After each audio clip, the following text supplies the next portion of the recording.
Reynolds. Thank you very much, Acting Deputy President. I too rise to speak on Senator Fawcett's motion, and I endorse everything that he said. Hiding the truth is just as bad as telling the truth to your friends and allies, and it is the surest way to lose their trust in our relationship, and particularly relationships that are now as important as AUKUS. So, in addition to endorsing Senator Fawcett's comments, I also wanted to pick up Senator Ayres' point, who admitted that this was a cost-cutting measure, but it's somewhat incongruous because in question time we've had the Finance Minister saying what a fabulous surplus they're going to have. So the two statements just do not add up. But as a previous Defence Minister, I want to also add the impacts that this decision will have on not only our defence-to-defence relationship and AUKUS, but also it will result in a degradation of defence space capability. And in 2020, as the Minister at the time in the Defence Strategic Update, I introduced a standalone space capability domain as a standalone defence operational domain. Now, this is now critical, fundamental to defence operations and particularly to ADF's joint force, which relies on access to space systems and also to space situational awareness.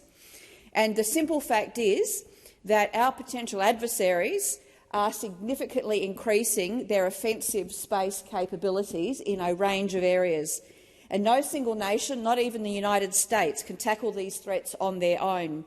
So interoperability, and every single nation, in terms with our friends and allies, we all have to do our own share of the heavy lifting.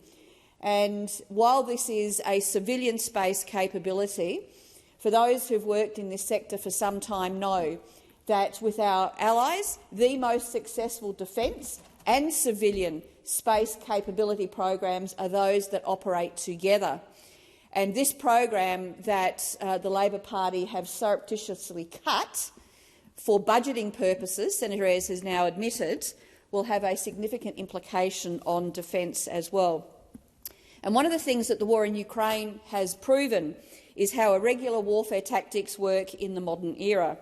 And part of that involves Russian operating in the grey zone in space when it comes to their tactics to block and impact on satellite systems of not just the Ukraine but also their allies. So we are now well and truly in an era of irregular warfare in space, and we and our allies must adapt to this.